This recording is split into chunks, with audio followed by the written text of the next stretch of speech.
Тип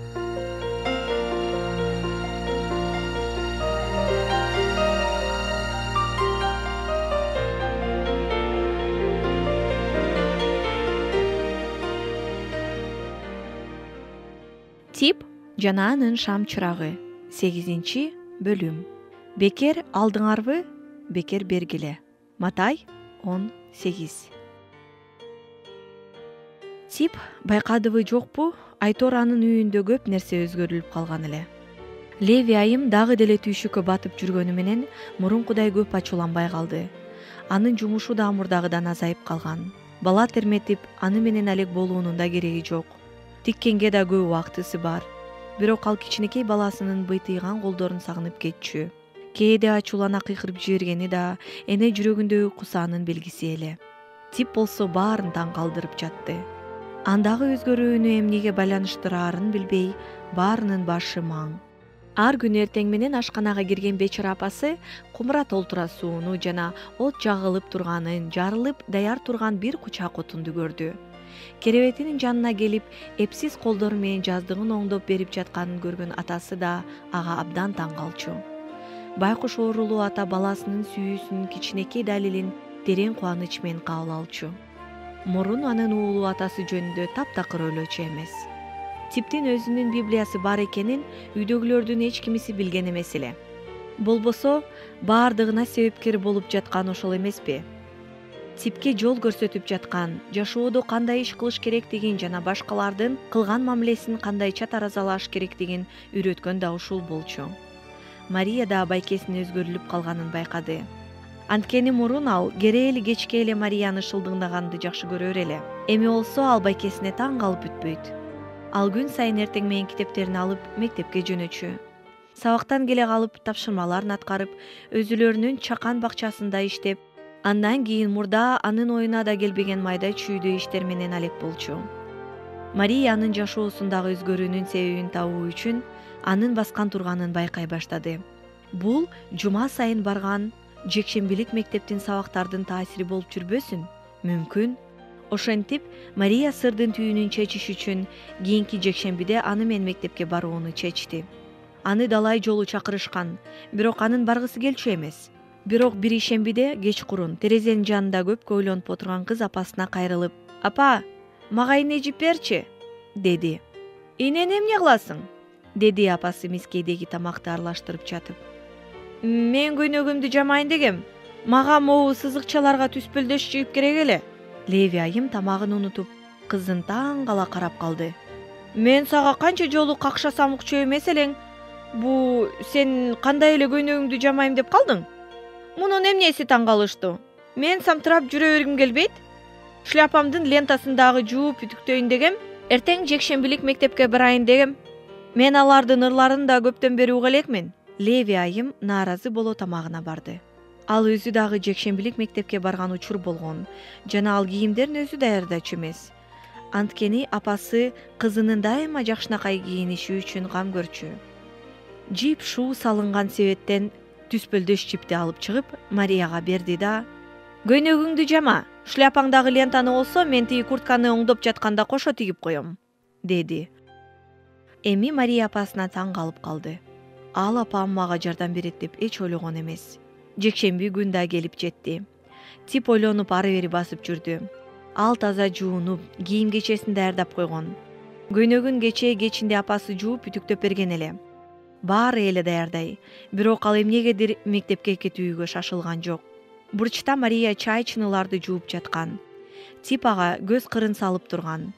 Кыязы ал Мария тууралуу ойлонуп жаткан окшойт. Ооба, бүгүн эртең менен анын чырагы анын мойнуна жаңы милдет жүктөгөн.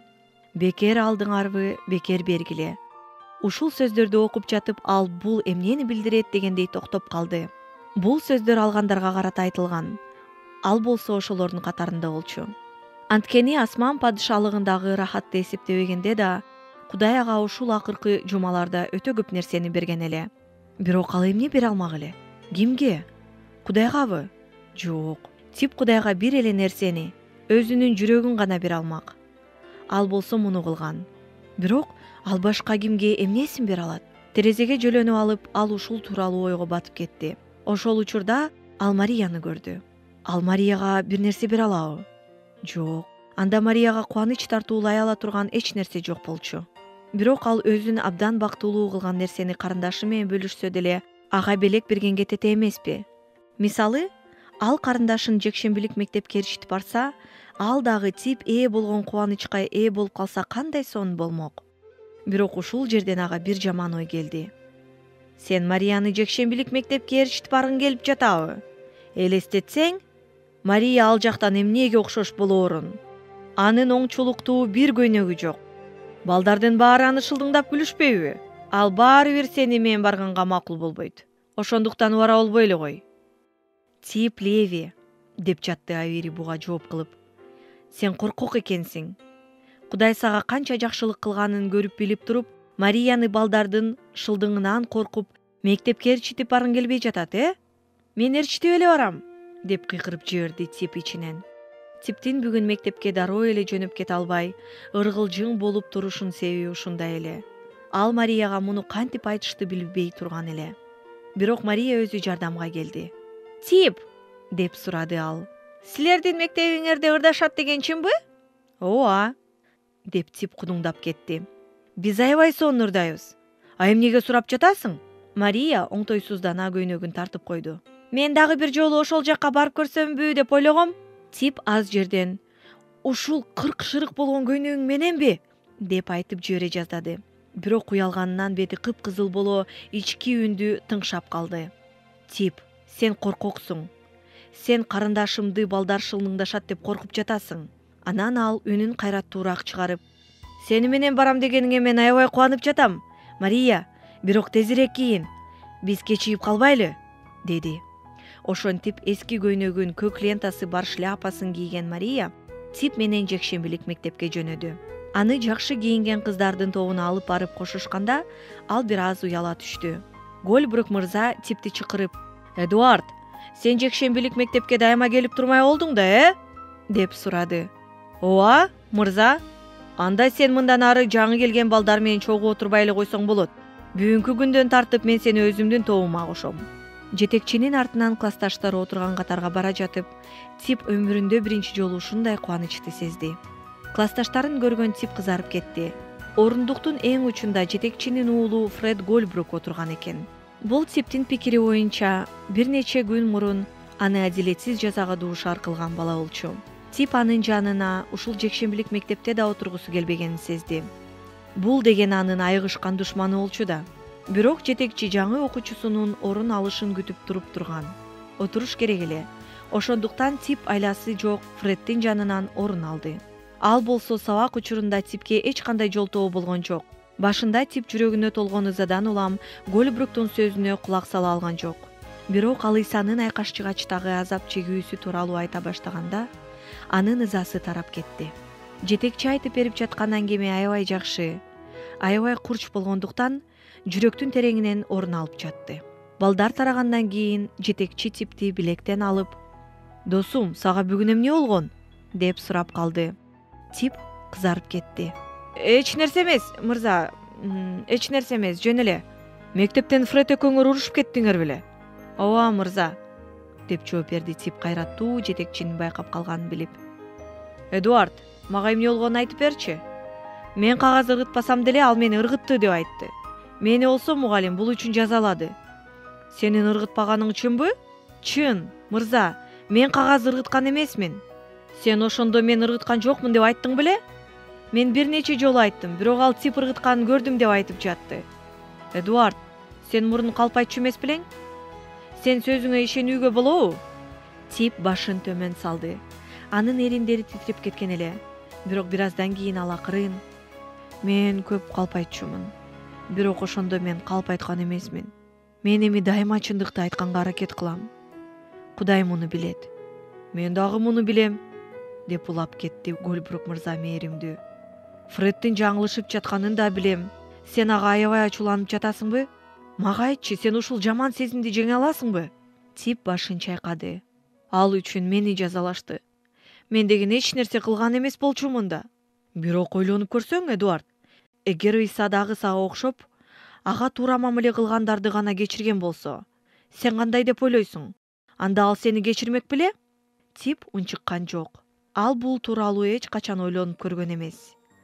Жетекчи Типтин колунан Библияны алды да: "Мен сага Кудайдын сөзү бул тууралуу эмне дей турганын көрсөткүм келет." Тип жетекчи көрсөткөн аятты окуду. Эгерде башкалардын күнөөлөрүн кечирбесеңер, анда атаңар да силердин күнөөлөрүңөрдү кечирбейт.